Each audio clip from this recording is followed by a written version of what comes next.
The police chief responded to the release of these recorded conversations.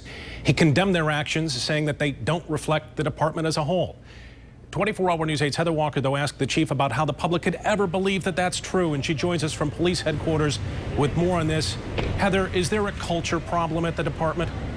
Well, that is the big question, right? Is this the culture of the Grand Rapids Police Department? And today, this incident only took things from bad to worse, fueling concerns after we heard these conversations that there is a culture of cover-up in this department.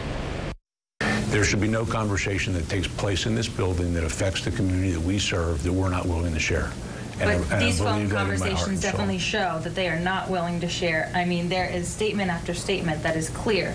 They are trying to cover up and make sure no one sees what's going on, no one hears what's going on, and no one ever finds out what's going on. Yeah, which is why once we became aware of both the existence of those tapes and that mindset, we took the steps we did. How can we trust the Grand Rapids Police Department when two of these officers are still working? Right. And that's a fair question. The initial recommendation was for termination across the board. The chief and city manager recommended that all three be fired, but after the city's due process, this was the outcome. I think the most troubling part beyond the statements themselves is that there were multiple people involved, and at no point did any one of them say, wait, let's not do this, this is wrong. Everyone went along with it as if this is normal. I guess, what is being done to make sure that this culture ends?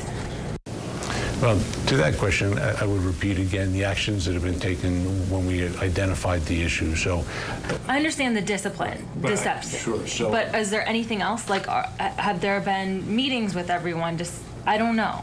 Yeah, there's not a person in this department, sworn or unsworn, who doesn't recognize the gravity of the situation that we're in, and just what a punch to the gut to our credibility this incident has been.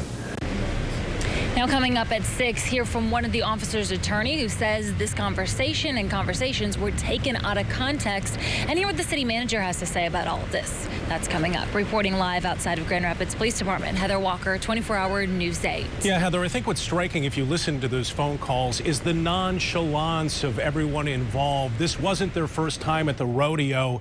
Is the chief worried that there's more out there? Well, that is at least a concern from the public and from us as journalists, but he's claiming that he is confident that this was just some bad eggs and that this has been taken care of and will not happen again. So, of course, we will be watching. All right, Heather Walker live from police headquarters tonight. Thank you, Heather.